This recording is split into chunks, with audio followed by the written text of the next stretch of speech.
I drink and I know things. That's what I do.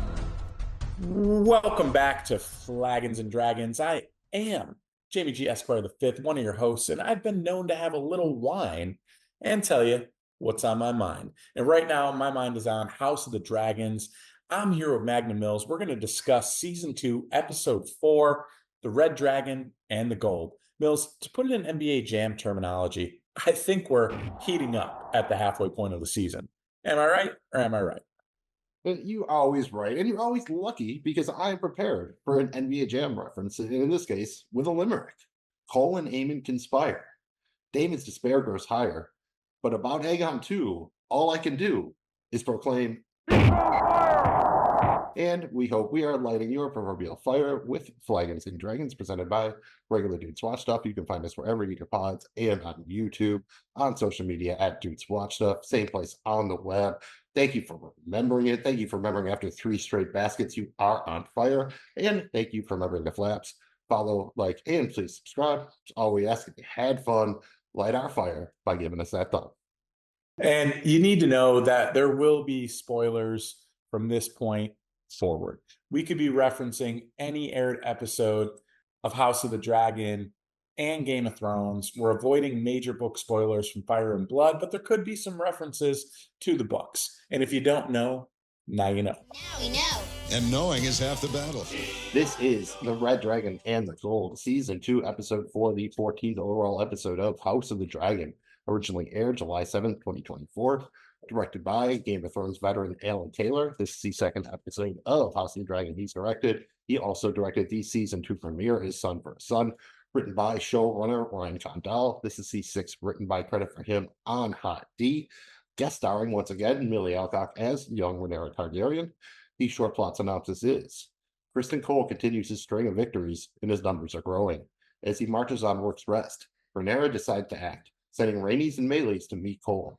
In King's Landing, Alicent is dealing with the fallout from her conversation with Rhaenyra, while Aegon is chafing at being left out of the war planning.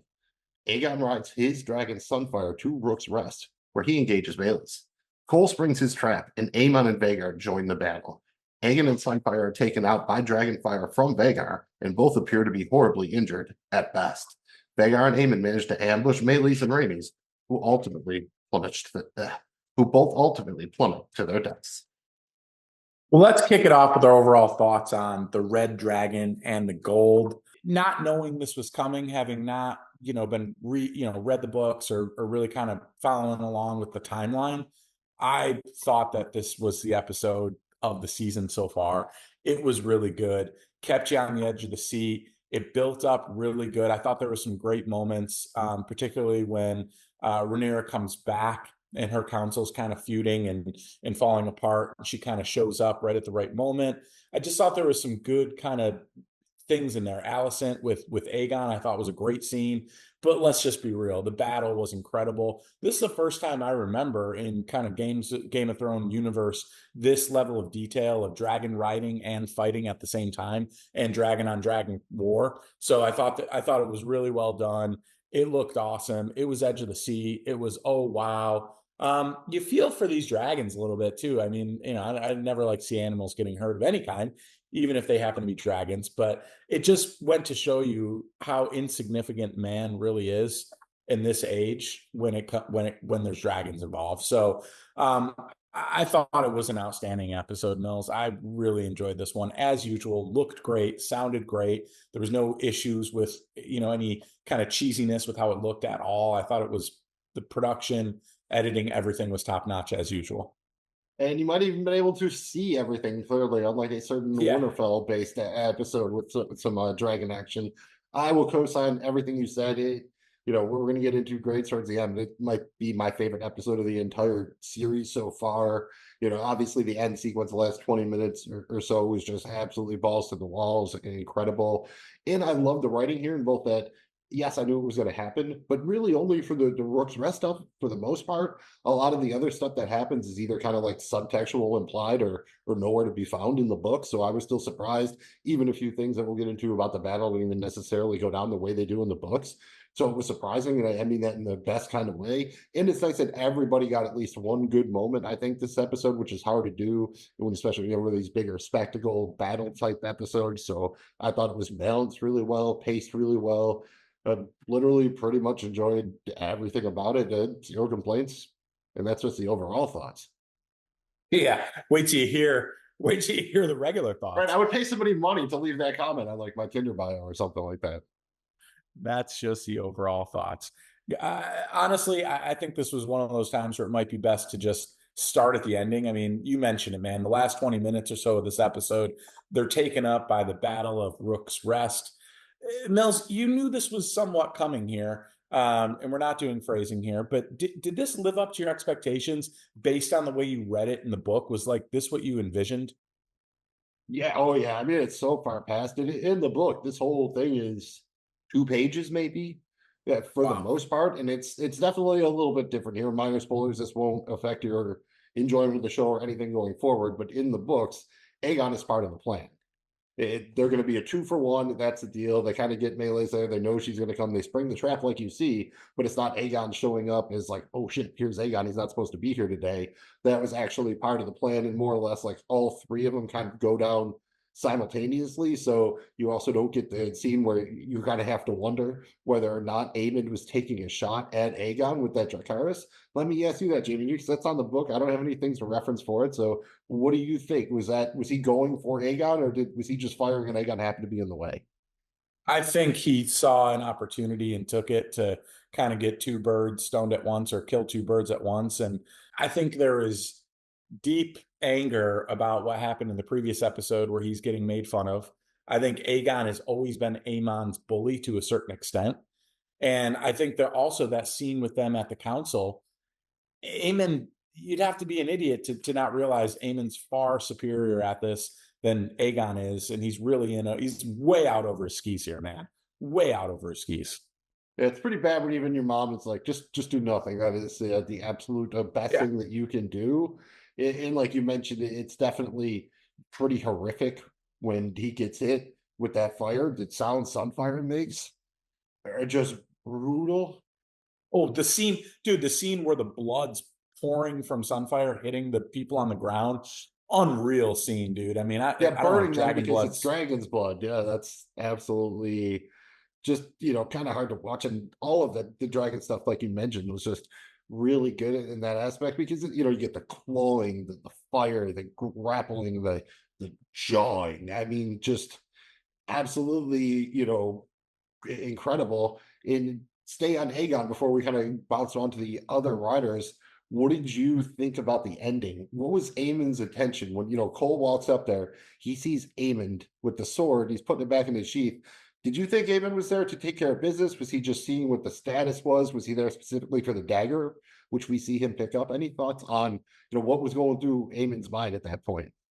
I want to think that maybe he was just going to put Sunfire out of its misery by just, if it was suffering, just to put the sword through it and just kill it, so there was no suffering. But you could maybe say the same would maybe be true of Aegon. I mean, how better of Aegon to die than at Aemon's hand, right? So I think that maybe a little bit classic, hey, a little bit column A, a little bit column B. Oh, from you, dude? That's absolutely shocking. And I will give Kristen Cole a little bit of credit here. The man had a plan. Yeah. For once, he was the man with the plan. It seemed to actually be a pretty decent plan. And when it went south, he made lemonade out of the lemons, right? A real Otto Hightower move. Aegon shows up. It's like, oh shit, this is not part of the plan. So he rallies the troops. Look, your king showed up for you. Go attack, to add some more chaos to the battle and everything. So that was actually a kind of astute move by him, I think, to do what Otto would have done, right? Well, Aegon's here coming up to work. Might as well use him to the best of my ability. Dude, I think that quietly Cole has put together 2 really good episodes here. Honestly, since being named Hand. Is it the hair? No, since cutting his hair. Let's be honest. It's cutting his Yeah, yeah, hair. I can't believe that's true. going to that. Like, I'm trying to remember who that was that had that cut next. I kind of like George Clooney and From Dusk Till Dawn, kind of. Is that what that's what that haircut Yeah, reminds me of a little bit like that. Yeah, he just needs the tattoo on the neck. tattoo, Like, yeah. Or to have Quentin Tarantino as his disgusting brother. I would settle for either, really. Yeah. So the thing here, though, that I found to be pretty cool, though, is that he kept Sir Gawain. Sir Gawain's just jamming a guar. Best reference there you can make. But Sir Gawain completely in the dark about this, as did he all the troops. So that surprised me. I didn't think Cole had it in him to be that manipulative and calculated. He proved it that he is. He had a really good plan here. It worked, but because of his decision, he may have cost the worst possible casualty that he could in Aegon. You're not wrong in that he might have unintentionally made Aegon's argument for him about keeping him in the loop. Because if he would have known this, then he either would have been there in the first place or wouldn't have showed up in the middle of it, probably.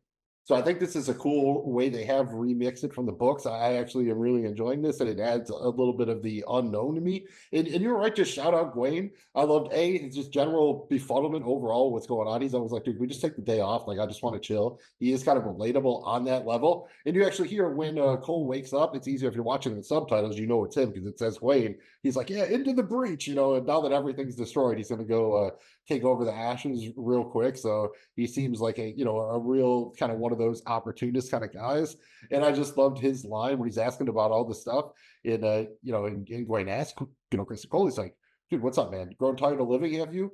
Cole's like, are you afraid, sir? It's like, worse, I'm rational. That unfortunately is in my Tinder profile. And I think that they did one thing that was extra impressive, and that's giving us an idea what the scale of these dragons is. You get to see the different sizes. You got that really cool. If you're watching on YouTube, you look behind Jamie G. There's a background just giving you the idea that it's almost like 3 different levels. Like melees is like you need 2 or 3 melees to make 1 Vagar, and you need like 2 or 3 Sunfires to make 1 melee. So this is definitely crazy, and I loved all the stuff with Vagar creeping. Him laying on the ground, almost camouflaged. Great job of Aemon controlling him. That gives you an idea. Like, Aemon is in full control of Aegon now. Like, he has absolute mastery of this thing. And I love the scene where he creeps around to do the second ambush on Rhaenys, and you get that one where he's actually walking, and you just see his leg next to a dude, and the dude is just dwarfed by the size of this dragon leg. And it was like straight out of Jurassic Park. I thought there were a couple of really cool shots, and Vagar reminded me of a dinosaur, and I mean that like the best way possible. Yeah, it was unbelievable to see the sheer size. They had made mention of it really dating back to season 1. And this was so cool to kind of see the size and just see kind of the terror as you start to see one of these things on the horizon at ground level, right? And then, obviously the fight ensues in the air. But Mills, I did, one of the things that jumped out to me about, and I loved him, Vagar on the ground kind of creeping and the setup. But something that surprised me was maybe Rhaenyra needs a master of whispers, because they should have known that Vagar wasn't patrolling King's Landing. I mean, it's not like that just happened. They had to get him there without anybody else noticing. There's dragons around because Dragonstone's just right on the other side of the bay. I questioned that just a little bit. You're not wrong, and they actually do point out in the episode that they have Baela basically. She's the only one basically giving them their intel, from what I know. And we'll talk about that small council scene in a bit, but it's funny that you point that out, because Viserion doesn't have a seat at that table. And I just want to kind of focus on the actual confrontation there between Melees and Vagar. Did you get it? Because the first time I watched it, I thought he did the thing where he kind of just dropped out of the sky again. And then, because there's so much going on, and it was also a little bit later at night when I watched it the first time. And then the second time it becomes obvious, like, all right, he creeps on the ground, right? So she can't see him, and then he goes around kind of behind that cliff and just pops up. I thought they actually did a great job of showing that. And shout out Rhaenys, because she kept doing it. She's checking her 6. She's looking up, so she didn't get got the same way. Because I saw a couple comments on that, like, oh, what's everyone going to fall for this trick where he just swoops down from above? And that was not it at all. I thought, looking back, watching it the second, third time, I really liked the way they set it up. I thought it made sense. I thought they showed it pretty clearly. What do you think on the actual kind of big ambush there? I thought it was done cool too. Whereas the last time we kind of saw this with Luke to end season one, it wasn't really clear. It just kind of came through a cloud. It was raining, it was dark. You didn't really get to kind of see. I thought this was really cool. They did a good job several times giving the camera angle of the dragon rider, looking behind, looking to the side, kind of giving you a view of what's what. So I thought it was set up really well. And man, son of a bitch, was it impactful. I mean, when that thing hits, it hit, and you realize right away, oh no, here it's wow. And again, as somebody who didn't know Rainey's would die here, it was pretty emotional, pretty moving. Yeah, it was almost worth knowing because I'm just waiting. You get that moment. Into Rainey's credit, she could have booked. Like after the Could have. Sunfire thing, she had the clear thing and she says attack and she kind of circles back. Same thing in the book when she gets a trap swung on her. She could try to bail and she just doesn't. She just commits like, I'm going for it here. So again, even though it's not the exact same way it goes down in the book, I think the sentiment is right there. And then the actual shot of Vagar just squeezing the life out of Melee's, and you can literally see the light go out in her eyes. It was kind of, amazing. And then the shot of Rainey's just that she knows too, right? She just gives it up, just lets go, and just falls. And that is just, and they land like an atomic bomb. And then the shot after that, as Vagar flies away, is just amazing. And they do a great job too of showing just these are like nuclear bombs, right? There's so much destruction. We're out by this thing far more than 1,000 men could do in a similar, especially in a similar amount of time, in probably 5 times as much time. They need siege weapons and a lot to really do that kind of damage. And here it's done in minutes. It's incredible, man. And I thought a couple of those scenes were really good. She kind of takes that deep breath, and it's almost like she knew, instead of going away and kind of saying, "Hey, chalking it up as a victory," right? We landed a punch or two. She went back in, man, and it's almost like she knew. When she did that, I worried for her. Yeah, when she tightened the strap, I like. Well, I mean, obviously I knew anyways, but I think that was the kind of moment where and she, even if she, she knew she was outmatched a little bit, and that was the whole thing for her to get it done. She was going to have to be quick, kind of in and out like a smaller boxer, right? Jab, get away, play the distance game, tire him out. That was her only advantage. As soon as it comes down to real close quarters combat, yeah, she was in a deep doo doo.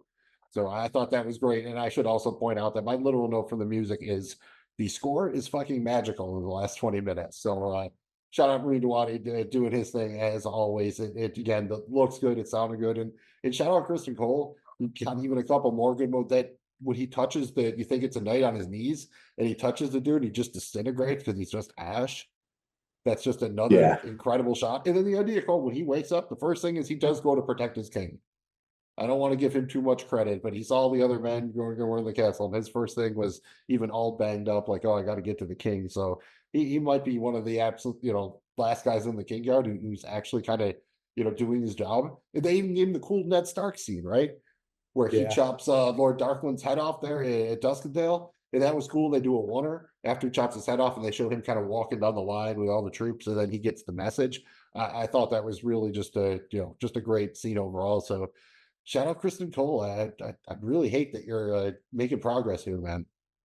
He's moving on up, dude, to the east side, if you will. Let's rewind a bit to how Aegon ended up flying off to Rook's Rest. His small council meetings are not going well at all. Aemon calls him out, and all he can do is yell and basically drink wine. Not that there's anything wrong with that. We all do that. But he should know better. I mean, wine is not a libation meant for yelling. It's more cordial. Anyway, he feels like he's being cut out of the decision-making process, and he is. Kind of for good reason, though, right? I'm just trying to remember. That's why in Charlie McDennis, right, the wine level was like the chill level because hey, you just chilling, even like Tyrion, right? Like he would just get sloppy drunk drinking wine, not yellow drunk. That's for the good stuff and maybe the strong wine. Overall, yes, he is being cut out of the decision making process, but probably, like you said, for good reason. He has no anything, even after everything we explained to him why Harrenhal is bad. He's like, yeah, I don't care. I want Harrenhal. Like there's no real thought process to it. He's just like, I think they use the word petulant in the behind the scenes thing. And I think that's exactly the word to describe him. He is just petulant, he is full teenager. Yeah, he's full blown teenager here, and you kind of see him at one point. Oh, make him go back and make him, And then once he realizes that they've already been communicating this, this is when it goes sideways for him, I think. And then that's obviously culminates when he has a conversation with Allison, right? Which I thought was one of Allison's better scenes. This was a weird episode for her with the obviously we find out she was pregnant with Cole's baby, we can presume, but I thought that that was one of her better scenes ever. And you can tell that she's weighing this conversation she had with Rhaenyra just last episode, and I think it's starting to feed into kind of everything in her world. And Aegon unfortunately felt that too. One thing I do always like on the show is when they do go to the High Valerian. We saw a lot more of that in the first season, especially the early part of season one, and that's something I enjoy here. And I thought that was a great moment between the brothers when Aegon switches to it, or when Aemon switches to it. And it's a case where I don't necessarily know. Maybe the Maester knew. I don't know that anyone else at the table could actually follow what was happening. And we obviously got the subtitles, but I think even without him, it was pretty obvious that Aemon was kind of putting his brother in his place. And it was just so well done. Right then, when Aemon's done talking, they do the shot, and you just see everyone just turn and look at Aegon and wait for his response. And his response is just so nonsensical. I believe it was, I can have to make a war. That was his big statement. And you can almost see all of the other guys at the table just hang their heads a little like, oh, dude, come on, man. Like, and then that's where Eamon's just like, nope, this is the deal. We're to screw Harrenhal. We're not doing that. And that kind of, we'll go and set up a couple of scenes going forward. But I thought that was a great moment by Aemon, and also probably a bit of a continuation from his little bit of show of dominance last episode. Absolutely. And the way it was set up with everyone kind of slowly turning their head back to Aegon was so cool because in High Valerian, he basically was like, unless you have a better suggestion, you're king. We all await your response. It was pretty cool because no one knows what he's saying, but just the way he said everyone's awaiting what you say, and then they all slowly turn. Really cool stuff, man. I thought it was set up awesome. It's almost as if sarcasm is universal and non-linguistic. Like you can tell just by the Yeah. inflection of the way he is speaking that Aemon is basically kind of just toying with him. And another great part is he must have learned it from Viserys. He calls the King's Guardsman that Aemon appointed lickspittle. I should work that one in more. And you literally see at one point Aegon looking at his Kingsguard, and dude's like shuffling around. He can't stand still. He's all just, and I'm like, dude, that is, I don't know if that's bubbling or he's a bungler. I'm not sure which, but he's definitely like a generic henchman from a Scooby-Doo cartoon or something. Like the Kingsguard is not going to be doing a great job. And I know one person, Jimmy, there's one person in the known fictional universe, I guarantee, sympathizes with Aegon. Who do you think that might be? I'm gonna say Joffrey. Ooh, Joffrey. We gave you the whole cinematic universe. That's not bad. I'm actually going to go with Eric Cartman because I do not think the small council respects his authority. I do not think they respect his authority much either. Good call. No, Good and call. shout out just Larry Strong here, who sets up the whole idea that Harrenhal sucks. Like, it seems like it's cool. He's like, dude, I have all the money. They have no money. It's gonna, like, it's one of those properties that, like, it's just costing you negative money right now. Just having it, it's not profiting. It's costing you money. So between that and the curse stuff, I thought it's kind of a nice setup that, maybe Damon is a little bit of a quagmire of his own making here. And that's why Simon Strong was so happy to be like, here's the castle, dude. All good and good. We will get to Damon, but I do want to talk a little bit more about Larry's, especially as it ties into Alicent. No, before we go there though, just real quick on Harrenhal. This was it was interesting to have Larry Strong's opinion on how Damon lacks the mental fortitude to navigate it, and he'll go drive himself mad within. And there's long tell stories of Harrenhal being haunted and all that stuff since really dating back to Game of Thrones universe, right? So I thought that was really cool to kind of hear him talk about that, and you're seeing it play out through Damon's kind of journey he's on right now on his own in Harrenhal. Thought that was kind of cool to hear Strong talk about that. Yeah, I like that. We'll definitely talk more about Damon as we go on here, but it is cool because you wouldn't think Larry Strong would be a mystical kind of dude, right? Maybe it is different now because he can actually see dragons, right? It's one thing for the Maesters in the Game of Thrones time to be like, oh, magic isn't real because they've never actually seen a live dragon. So maybe it is a Right. little bit different for him, but you would expect he would be one of the more kind of grounded guys, right? He would be like, oh, that's all superstition and, midwife's tales, as Damon calls it. But he does seem to at least believe it or believe it's valid enough to kind of use as a talking point. And I did enjoy that short conversation with him and Ellison. There's not a lot to it, but I think he knew that Ellison took Moon Tea, right? He is just a too sharp, and the Yes. Maester knew too. That was I don't think that was really a secret to anybody, no matter how bad Ellison wanted it to be. And I do like how he just kind of also got in there a couple of digs about Kristen Cole. So I assume, being who he is, Larry knows exactly why she was drinking that Moon Tea and like who it was for, right? Absolutely. And he knew as soon as he saw the container for it, and she knew he knew. And I really like the camera angle in this, going to him, and then he's like, "Yes, a rather rich indulgence indeed." His answers to things were just so great, and so were hers. Their battle of wits is pretty cool to watch unfold. But yeah, they know, she knew, he knew, and he played it, and so did she. Very cool. Yeah, I don't think I want to play poker with Larry. I think he does kind of know, even the way he kind of double checks about, because she is now kind of digging in more into what Viserys' real intentions might have been based on that, conversation we had with Rhaenyra. And you feel like he's just checking in on her temperature too, making sure she's, not going to push things too far. But shout out what happens after that, because that kind of leads Allison into, I think, what the kids call B-gap mode, because she's like, all right, I'm going to drink some wine and see what happens. And let me tell you, Jamie G, Allison, I love her. Way more fun after a couple of flagons of wine, because she gets, Yeah. she's in Egan's door looking for the whatnot, and Egan wants to talk. Like, he's like, oh, I'm upset, mommy. And mommy, she actually tells her son the truth, which is probably what he needed to hear. But I thought this was just absolutely spectacular. I think obviously the actress who played Allison Shine, the actor who plays Aegon shined. I loved this entire scene. This was the kind of scene we never really got from, say, Joffrey and Cersei, at least not to this kind of level. Where, even Cersei would kind of just be, that blunt with him. I thought it was just absolutely outstanding, because honestly, she asked Aegon, like, what are your thoughts? Like, what do you think? What are your suggestions? He's like, I am the king. I don't know that that's a convincing argument. He may or may not be the actual poster for the whole Nepo baby thing right now. Yeah, and I thought it was so cool that, she's like, and to just do away with centuries of wisdom. Like, I mean, her level of disappointment considering what his father was and how much value he placed on knowledge. And you can see it. And actually Laris points it out in her room, that she's, as he's kind of walking around observing things, that she's been reading history, right? And she has been. I think she's been searching for the Song of Fire and Ice, which is what Rhaenyra's told her the episode prior. So I think it all kind of plays in. But the look of disappointment when she realizes that he got rid of him is just pretty epic.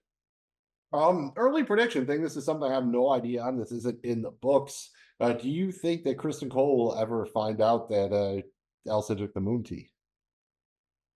Could Larry's maybe whip that out at some point to create some strife between the two? I think so. Otherwise, why would they make that big of a deal about it? I think I so. guess, yeah, just to probably just show how, what her mindset is and why she would maybe, have a couple of glasses of wine and tell Aegon how she really feels. But you are right. It's more likely than not, if they're going to show it for some reason, you would think it would come back around again a little bit. Yeah. We should probably move on to Team Black here and talk about the double Ds, Driftmark and Dragonstone. Let's start with Rhaenyra's small council. Honestly, they seem ready to give Rhaenyra the full Aegon treatment, right? I mean, it's absolutely a council divided right now. Yeah, I mean, I'd rather get the double Ds than the Aegon treatment, that's for sure. But let's be honest, the small council, they're only a single D because they have one idea: dragon. Hey, how about a dragon? Yo, what if we use a dragon? Check this. What about dragons? It does get a little bit much. Same thing with Jace. I get the idea, dude. You're really, really thirsty for revenge. Dude is extra thirsty for revenge.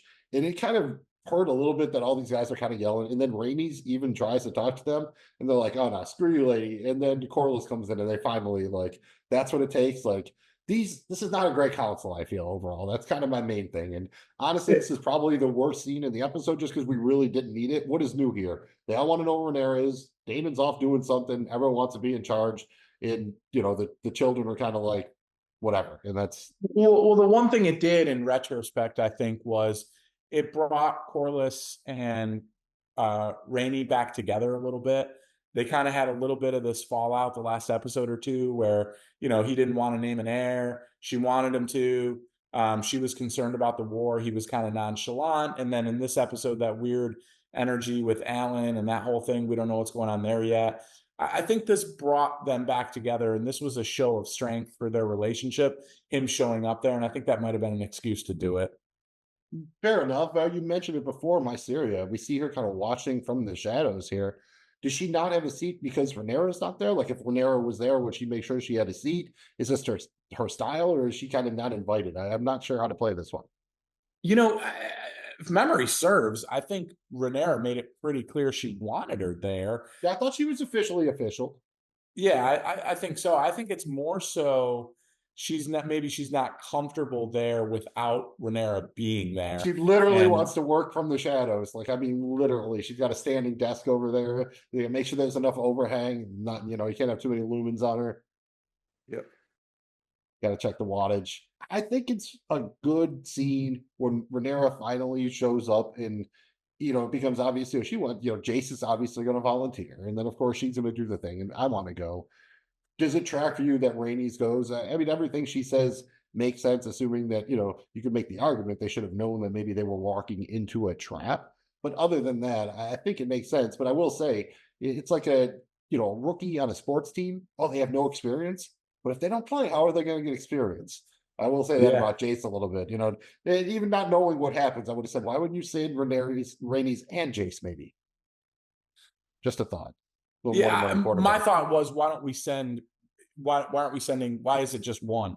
Why don't we send both and get in it and really clean up? And you mentioned this, and this is something that exists in the books, and I don't want to comment on it one way or the other, but we get the scene between Rainey's and Alan of Hull, and then eventually Corliss shows up. I just want to ask you, any idea what you thought was going on in the scene? I can't really comment one way or the other. Just what did you think was going on? It was almost as if it's Corliss's son or something, and she knew. I don't know what this is. It was a strange energy between the two, and the touch of his face, the comment of how beautiful his mother must have been, really weird. But that's where I initially went with it, Mills. Okay, that's fair Is it enough. Corliss's bastard? I mean, that I don't know. Is it a Jon Snow situation all over again? That's kind of where I went. Well, let me ask you this, because you hear her tell Corliss, like, Alan's past is no fault of his own. He saved your life. He should be raised up and honored. Do you think now that Rainey's is past, maybe Corliss does that a little bit to honor her? I think so, and I think this is kind of his break. They've shown him now 3 or 4 times. He's got to be something. So I think this is probably, maybe he kind of heeds her advice once once he learns of her passing. He names an heir. Maybe Alan is. We figure out kind of what his deal is, but I think so. And, also to be fair, we should know that when Corliss says, "Is this why you've come? To subject me to an inquisition?" Jamie G, nobody expects the Valerian Inquisition. No, they do not. No, they And do not. And I'm using that the next time I'm yelled at by somebody. I'm going to say, yeah, well, just you got to go to say, Inquisition first. That's always the key to the good old SNL joke. And we should talk about the scene where Renera does something I didn't expect her to do. And she sits Jace down and is like, "You're the heir now. So, like, when I became the heir, I'm going to tell you the story of the Song of Ice and Fire, basically." And I thought it was awesome the way they did that. You see her start to tell him. And while she tells him, they cut to both Aegon and Rhaenys preparing to go to war on their dragons, basically. I thought that was great, seeing them get suited up. And then the moment they each have with their dragon, it reminds me like your dog or something, right? Like they're that close together. I thought that was just absolutely incredible. I love that. I thought it was a great editing choice. Just awesome moment. Yeah, that was really, really well done scene, with kind of the overlay of the story, you're watching these things go out to battle, and and just shout out Rhaenys, dude. It's time for war, old girl. Like that was, I don't know, it was kind of a special moment. And I'm going to ask you this, but I'm pretty sure I know your answer. Why do you think she chose now to tell Jace? Because she's worried kind of about her own mortality here, say she either has to win the throne or she will die, or because of the conversation she had with Alicent and realizing the miscommunication there was between her and Viserys because she didn't know. I think, classic Jamie G here. I think it could be a little bit of column A, a little bit of column B. I think she kind of felt like, hey, this is real. She accepted the fact that she's either going to sit on the Iron Throne or die. And so there's no turning back now. I think that kind of was it. Like, this is the final thing. Now there's no turning back. You're the heir. This is what's happening. Boom. For once, I agree with you. It's exactly what I expected you to say, but you did your job. Good work. We started with the ending, so let's finish up with the beginning. I mean, why not, right? It was another fun episode for Daemon with a special guest star, Ghosts and Tullies, named after Sesame Street characters, naturally. Thank you, George R. R. Martin. Where do you want to start here, Mills? I think you just convinced me. There is no way that Gwaine is a Michael Bolton guy, right? He has to be a Kenny G guy. If your name is Gwaine, you got to be a Kenny G guy. I feel 100%. Gwaine, yeah. I mean, when he's not listening to Guar, right? I mean, right, yeah, that's how he chills off after the Guar shows. What's from Kenny G? That's definitely how you do it. Let me just start off with Alice Rivers because this is another character from the books. I can't really say anything. Just kind of initial impressions. I'll ask you something I don't really know the answer to. We saw Daemon meet her because he was following what he thought was Aemond. Do you think that was him or Harrenhal somehow conjuring him so he would meet her? Was that intentional, or was it just happened to be incidental? Thoughts on that, kind of the whole meeting of the two there? This is really fascinating what's going on with Daemon here and Harrenhal in general. It's could it have been her almost as like a a walker type, skinwalker type, where she's like a woods witch, I guess you'd call them, and like kind of like what like a gypsy type of woods witch, I think is what they call where she can do that, or is she just tapping into Daemon's subconscious and then letting that play out and be his own nightmare for himself, kind of creating his own mental demise? Or is she doing both? Right? I don't know, but there's definitely something to this. I mean, he's now seen her a couple of times. She said, "You will die here" to him in the previous episode. It was weird because when Aemon looked back, you could tell it wasn't him.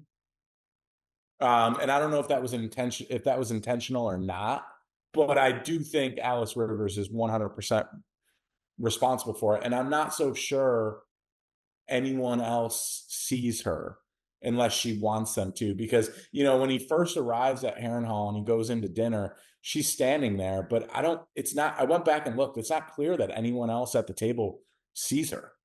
Yeah, I'll just to make it easier, this is not a Tyler Durden situation. She exists. I don't mind especially after certain things on other shows, it's certainly a worthy joy because he is seeing people, but just to save you a little bit of time, I'm pretty sure we'll probably see her. I guess she's I guess theoretically in the books. I'm trying to remember if she had other people see her. She exists. Like, you made me question it though. You made me question myself for a minute there. But one thing I have no idea, like, what if she brew up there, right? Because we'll kind of work back to front here as well. But she gives him that potion, and it looked like there might be some blood in it.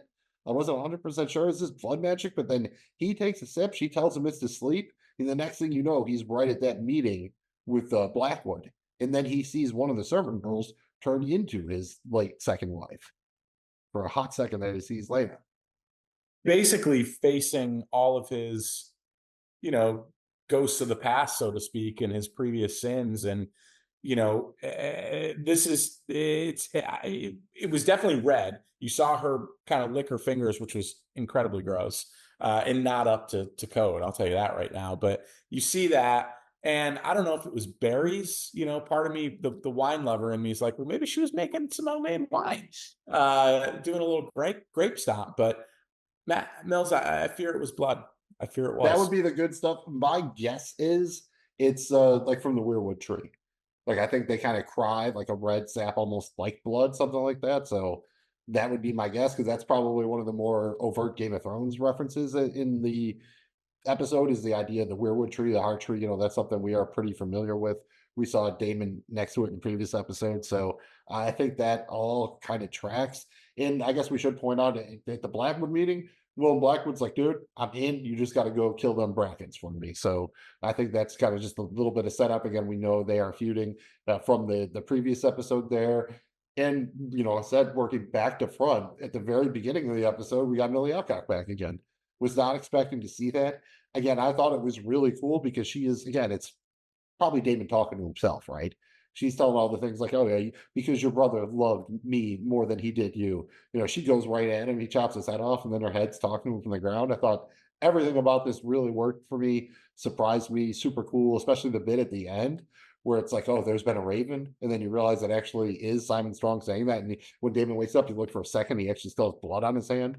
I thought everything about this was really cool and intriguing. It was super cool. And it creates this kind of legacy for me around exactly what is Harrenhal. And you remember when they went to Harrenhal in Game of Thrones, and it was like they knew to be scared of it, right?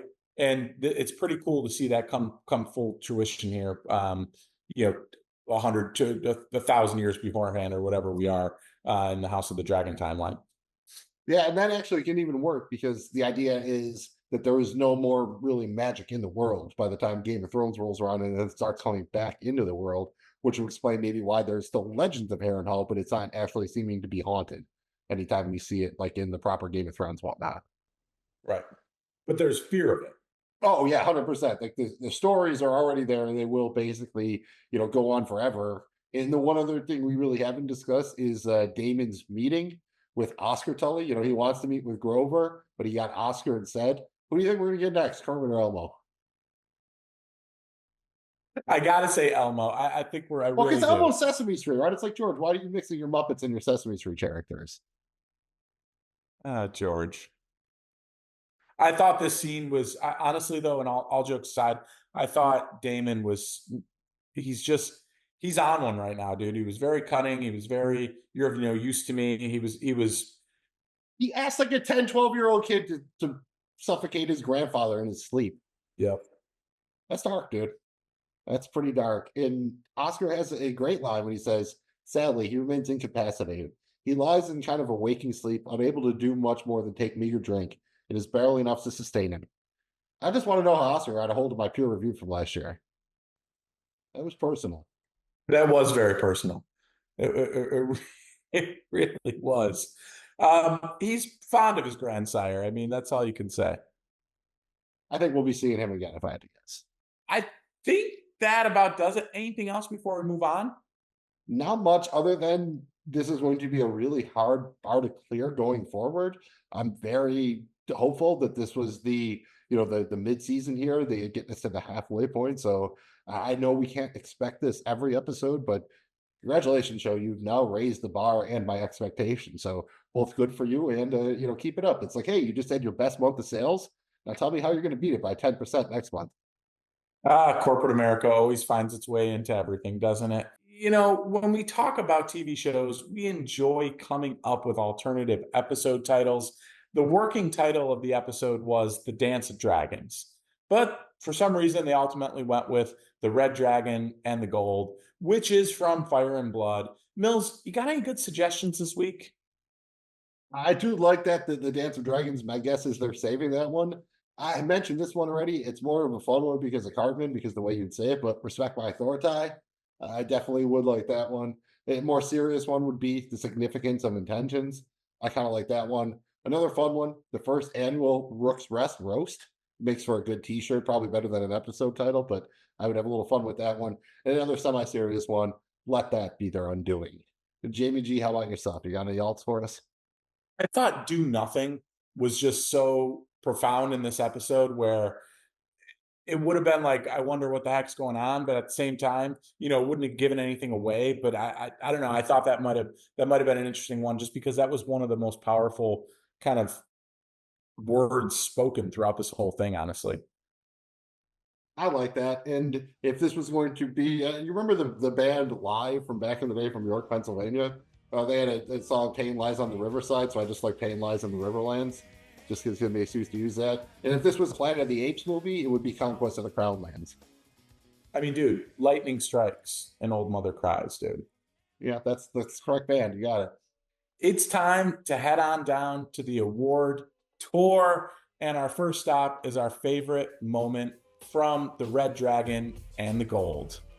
So many good ones to name here. Obviously, the entire battle scene, the last 20 minutes of this thing is my favorite. But outside of that, I'm going to say the scene with I kind of hinted at it with my alternate title, but the scene with Alicent and Aegon I thought was awesome. It's one of my favorite Alicent scenes I think of this entire series. Yeah, that's right up there for me. That was on my list. I think I just have to go with, if we're gonna call it a moment, just that moment where Vanguard locks his jaw around Maylee's neck. He kind of, the Oh, lights go out.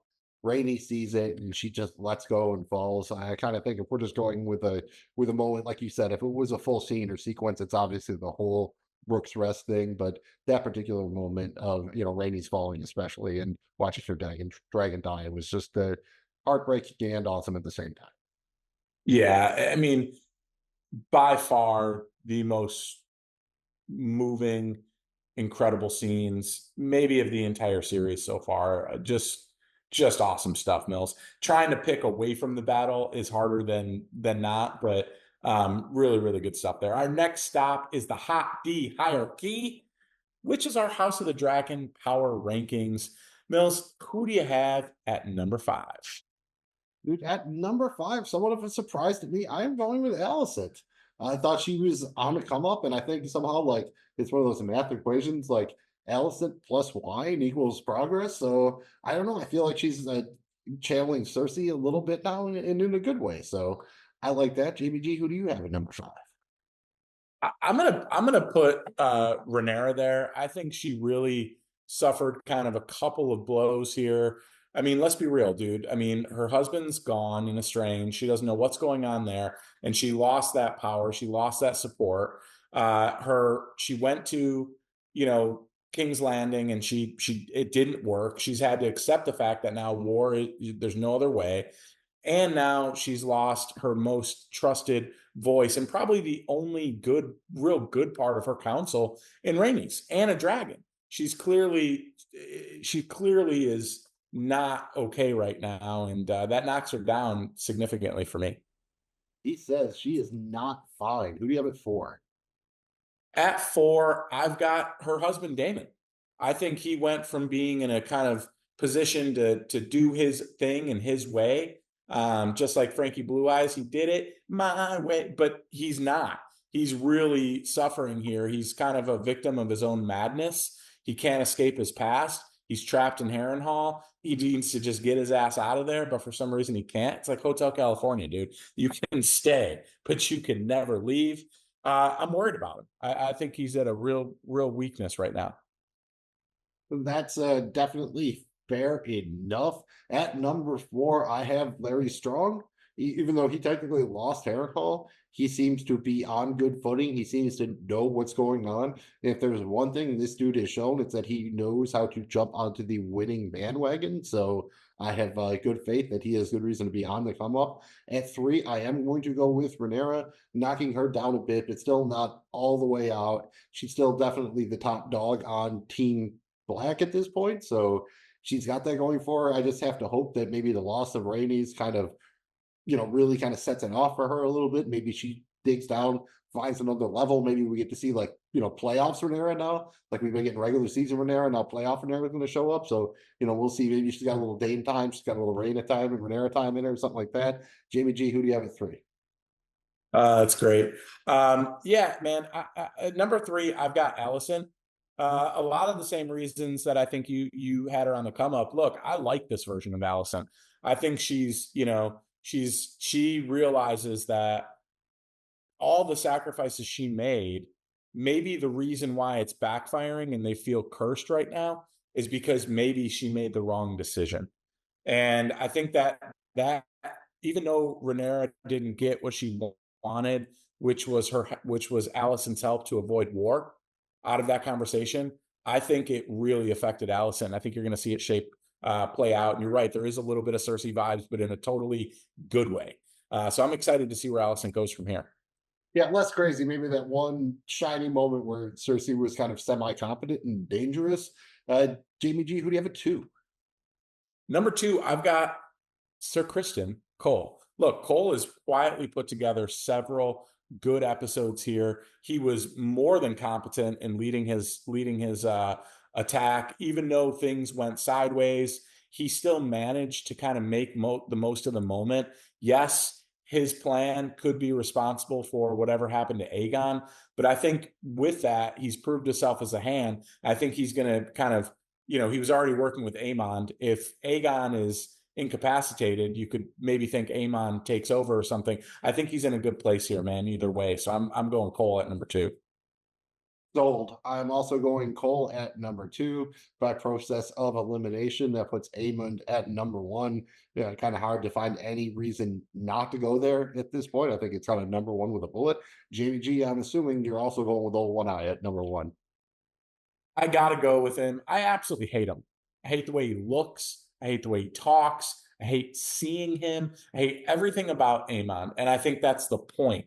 But there's no question he's in a position of power right now. He's clearly demonstrated it twice. I'm rooting for him to die painfully. Like, I really want to see that. But he is the man right now. So I got to give it to him. He's number 1. Jamie G says full ugly kid Joe. He hates everything about you. And to recap, I have at 5 Allison, 4 Larry Strong, 3 Rhaenyra, 2 Kristen Cole, 1 Aemon. Jamie G has at 5 Rhaenyra, at 4 Daemon, at 3 Allison, at 2 Kristen Cole, and at number 1 Aemon. Well, next we need to hand out our episode MVP awards for the Red Dragon and the Gold. Mills, I don't see how I can't. I got to go Aemond here. Look, man, the dude won. He won the episode. He did technically win, but for me, the winner is still going to be Rhaenys, especially because I know this is it. This is the last chance to hop on board the Rhaenys Express and shout her out here. Just that final moment, the way she handled herself the entire episode, I thought was absolutely top choice, whatever you want to call it. So I'm giving it up for her because I'm guessing I'm going to probably get a chance to give it to Aemon at some point in the future here. Yeah, you know what? I take that back. I'm giving it to Rhaenys too. She was outclassed, 2 dragons to 1 too. She did, I think she easily would have taken out Sunfire given the chance. And maybe if she had known she was going in against, Vhagar, maybe she would have a chance. But and give her credit too. She could have ran away. She didn't. Sunfire, it was rattling. Like, there was already the blood already went down. Like, that was, yeah, she was going to win that fight. Yeah. Yes, for sure. So Rhaenys it is. Here. We raise our flagon and toast. May you fly high. The final stop on the award tour is our episode grades. We grade each episode of House of the Dragon on a scale of 0 to 100 flagons of ale. Mills, how many flagons of ale are you filling up for the Red Dragon and the Gold? I'm going to tell you in a second, but for context, here's how we've graded them so far. Jamie G has gone 89, 89, 91, while I have gone 88, 87, 89. Is Jamie G, I give an 89 to the Burning Mill, flip it around, reverse it here. I'm going 98 flagons of ale to the Red Dragon and the Gold. Like I said, my favorite episode of the series so far, I think with a bullet, I think definitely it's kind of defining episode so far. Huge moment for the show, therefore, but I still have to give it a little bit of room for improvement. How about yourself? Yeah, this is so great. And for the record, I've given grades of 89, 89, and 91. I am not going to do the repeater here and go 91 again. No. I am going to go 95 flagons of ale. This was a fantastic episode. I can't wait to see it get even better. And yeah, this was great, man. 95. Here. All right, man, give your crystal balls a tug because it's time to give our predictions for episode 5 and the remainder of the season. Once again, I have read Fire and Blood, so I'm going to be very careful not to spoil anything based on the books. We have both seen the episode 5 preview, so we will be discussing and spoiling that as well. I'm going to kick us off here, Mills. It looks like Aemon's got the ball, right? The ball that we've seen, the marble ball that we've seen. Aegon That's like, yeah, that's kind of like a turn to speak kind of thing, but he's in Aegon's seat now. He's Like in Aegon's seat. have, It looks like maybe yeah, he's the head of the table, dude. head at the table. I'm gonna go ahead and say he's pinch hitting here, dude. I'm gonna say he's subbing in. Yeah, I think again that I think it's probably safe to say that Aegon is at least alive. This is one of those kind of shows. If someone's going to die like that, they show it. If they don't show it, you always have to be somewhat skeptical. Jamie G, any thoughts on say Aegon's condition going forward, or the fate of Sunfire? I think Sunfire is dead, and I think that while I mean, even though Sunfire was kind of like whimpering there, I do think that maybe that she's not going to make it. But I do think that Aegon is alive, but maybe possibly in a coma, Okay, I like that. So incapacitated. let's say Aemond is in charge. What do you think his first move is?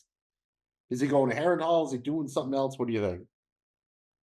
I don't know. He's calculated. He's strategic. I think he's probably. The interesting thing is, can he now, as acting king, get out and utilize Vhagar? Or is it going to be the same thing where we can't send, we already made that mistake once. Does this take Vhagar off the table? I think that's a more interesting question is he going to be able to go out and do what he was good at now that he's acting king, if assuming that he is? Right. Like, yeah, people want to elect their generals as presidents, but that's not always the best use of them. I think that's a really good point, especially because it's not like someone else could just drive Vhagar around for a while. It doesn't Right. work that way. In kind of piggybacking off that, it seemed like him and Kristen Cole were more or less kind of equals going into this point. Do you think that dynamic changes now that Aegon is in theory the acting king? Is it kind of more like now he's going to tell Kristen Cole what to do as opposed to kind of like, collaborating with him? I think so. I think there was a mutual kind of respect and bond. I think it'll still be there to a certain degree, but I'm curious what this does to Aemon's ego. And I'm curious to see if he now kind of is ruling with an iron fist, so to speak. That's, I think, the biggest thing. But yeah, I think he's going to kind of, clearly kind of put him in his place a little bit in terms of you do what I say. This is no longer a collaborating effort, because I believe Aemon thinks he knows best. I think he thinks he's the smartest person at the table, the best, et cetera, et cetera. So it looks like in the preview, Kristen Cole is back in King's Landing. Is there any chance that like he comes back to be like kind of the full-time hand and leaves Gwaine in charge of the army, or is he just backed up Rotman and then he's going back out? I think with what happened, I think maybe it's, hey, we've captured this host of arms. Let's pause and regroup. Maybe there isn't a current march. Maybe it's, go back home. You're rallied. We'll let you know whatever else we need to do.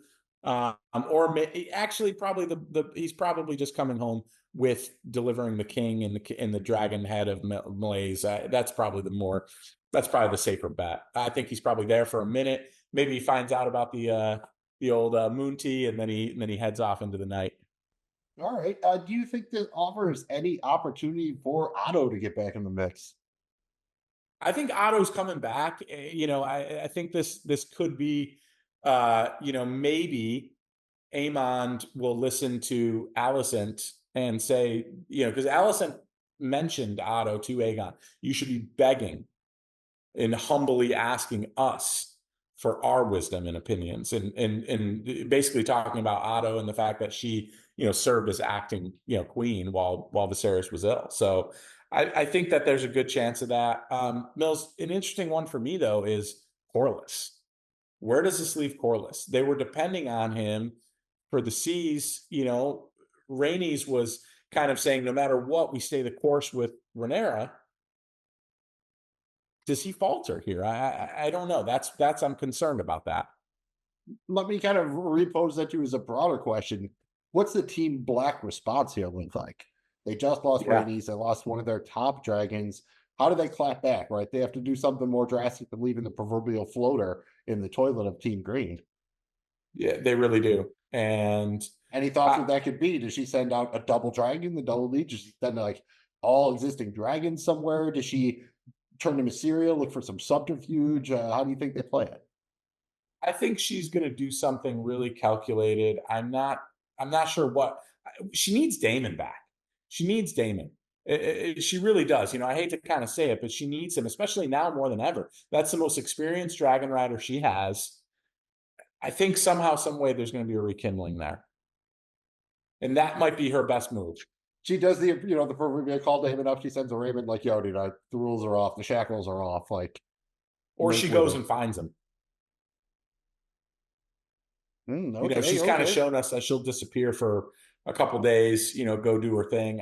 Maybe. I mean, any chance she pulls an Aegon and she's just like, screw this, I'm going to do it myself. She just says, fuck you, Joe Boo. She goes out there on her dragon and tries direction. Any chance that happens? Yeah. I mean, I'll give it a 35% chance. Now, let me make it 50-50. Who do we see in a dragon fight first, her or Jace? Ooh.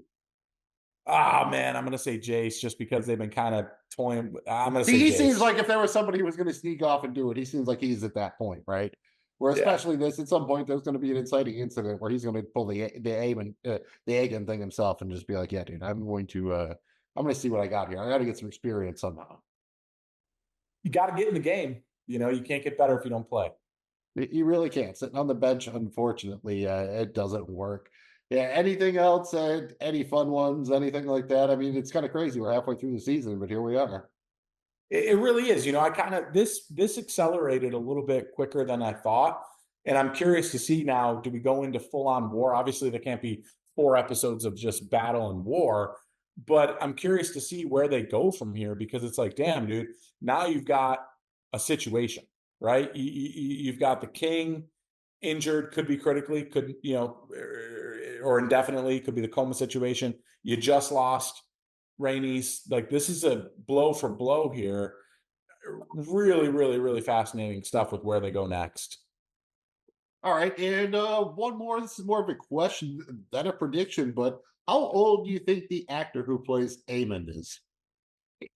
I'm going to say the actor who plays Aemond is 23. He's 27. How about the actor who plays Aegon 2? I'm going to say he's 21. He's 29. Wow. And who's older, the actor who plays Kristen Cole or the actor who plays Larry Strong? Larry Strong. No, it is. It's not even that close. I was trying to get you with that one, so you think it would. And shout out to, I don't know the dude from anything else, but the dude who plays Sir Gawain Hightower is named Freddie Fox. And I just can't help but think of the rapper. And I'm like, damn, but he spells Freddie Fox, but it's not with 3 X's, so it's not as cool as it could be. No, it's not. If my name was Freddie Fox, I would legally change it. I would apologize to my parents, and I would change it to add so there's 3 X's in Fox. Freddie Fox. You gotta have 3 X's, dude. And while you're at it, you should contact Max Crosby's agent and say, Max, add an extra X there. Yeah, an X, it adds a decimal point. You'd add an X, it adds a comma to your salary there. That's right. So that 3 comma club, baby. 3 comma club. Well, that about does it. Thank you for checking us out. We are Flagons and Dragons. We appreciate being able to watch this show as it unfolds, talk about it, and have you here along for the ride. We definitely want some interaction, though. So go ahead and drop a comment below after you gave us a thumb and subscribed. Go ahead and drop that comment. Let us know what you thought about this. What the heck is happening next? And hopefully you're refilling your flagon. If you can't drop the comment, you can always hop on your dragon and fly right into our DMs and get at us there. We'd love to talk to you. Mills will let you know where you can find us. It's just a shame that DMX wasn't still with us because he could provide something for House of the Dragon, like Get At Me Dragon, which I'm sure would be a very cool track, especially if he brought Drag On onto it, but this is neither here nor there because this was Flagons and Dragons presented by Regular Dudes Watch Stuff. You can find us wherever you get your podcasts and on YouTube, on social media at Dudes Watch Stuff. Thank you for remembering that. And remember not to forget the flaps. Remember not to forget, that's a thing. I said it 3 times. You will now remember not to forget FLAPS. Follow, like, and please subscribe. All we ask, if you had fun, please hit the thumb. I'm Megan Mills. He's Jamie G. Thanks for checking us out. We'll be back next week to do it again. Our flagons are empty, but they will magically be full when we meet again.